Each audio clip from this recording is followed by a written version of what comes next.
going to be factoring a quadratic trinomial when the lead term, or the a, is not a 1.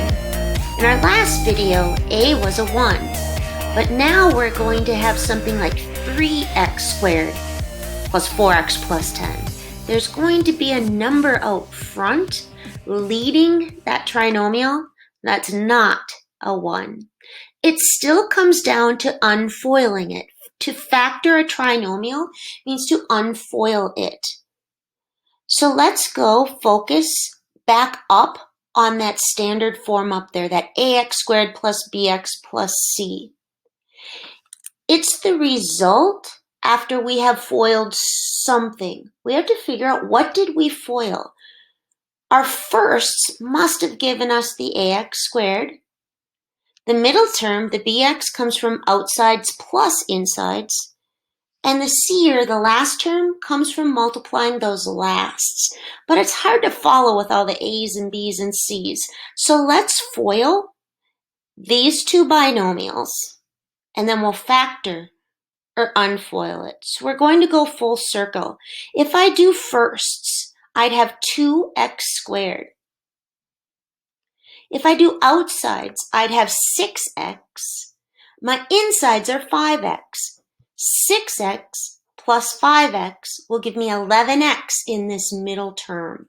My lasts will come from multiplying 5 by 3, which is 15. And we foiled a lot in our last section, so you should be pretty comfortable realizing that if I were to foil those, I'd get 2x squared plus 11x plus 15. The real key is this 11x, and realize that it came from outsides, the 6x, plus inside the 5x.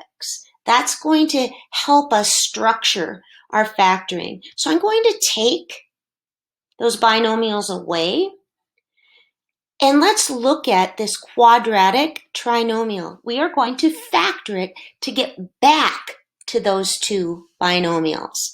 So again, we're going to focus on, what do our firsts have to be if we got a 2x squared? Well, there's only one possibility. Only 2x times 1x gives me 2x squared. What would my lasts have to be to multiply to equal 15? And there's two options. It could have been 5 times 3, which we know it was because we did it, but we're pretending we didn't start, and we're just unfoiling. Or could have been 1 and 15. We have to decide, and again, it's that 11x in the middle. That has to come from adding the outsides after I multiply them plus the insides. So let's pretend that our outsides were 10x, 2x times 5, and our insides were 3x, or x times 3. We'd ask ourselves, do our outsides plus insides add up to that middle term? And our answer is no. So we would discard that as our pair. But then we would try the 2 times 3 and the x times 5. If that's how we paired them up, we'd have a 6x and a 5x, and those do add up to 11. So I knew I had to lead in the 2x and the x. That's the only way I can get a 2x squared. But I want to make sure to get that 11x that I do 2x times 3. And my 2x is on the outside, so I need to put my 3 over on the outside, which only leaves one spot for that 5 to go. So it's really important to understand that once we find our winning pair and we link them, we have to make sure we put them in the correct spots. Because 2x was on the outside, and I paired it with a 3, I had to make sure my 3 went on the outside as well. And that has been factored or unfoiled. Let's try an example. So if you think you're ready, try this one and pause the video. Factor 5x squared plus 21x plus 4. When you see that prompt factor and you see this quadratic trinomial, you think unfoil. You first ask yourself, what's going to have to go in these first slots? What multiplied together gives me 5x squared? And there's only one option, 5x and 1x. will have to be the first ones in each binomial. Then we head on over to the last term and we realize there's two possibilities. We could end in 2 and 2 or 1 and 4. So that's where we start playing with it and we start finding which pair will give us outsides multiplied plus insides multiplied that equals that 21x. So let's start.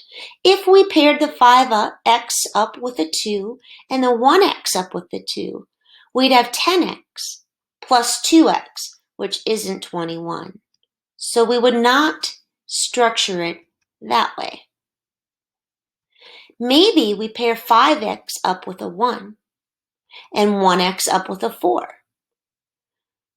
Then we'd have 5x plus 4x. That still doesn't give us a 21. So we'd be forced to continue to mix and match. Maybe we do 5x times 4 and 1x times 1. That would give us 20x plus 1x with outside plus inside. That's where we realize we found our winning pairing. So then we put the 5x and the x in the firsts, because the firsts have to multiply to equal 5x squared, and then we'd be very careful where we put the 1 and the 4. Because remember, we don't want to create that 9. We want to make sure that 5 gets multiplied by 4. Well, 5 is on the outside. So our 4 needs to also be on the outside. That leaves only one spot for the 1 to go. So you can see that our outsides, the pink boxes, plus our insides, the blue boxes, add up to 21x. I always check that when I'm done.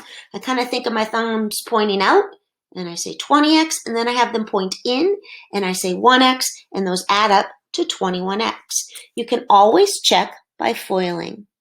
So in our next video, what we're going to do is still be factoring these quadratic trinomials, but we're going to start introducing some negatives. But the thought process is still the same.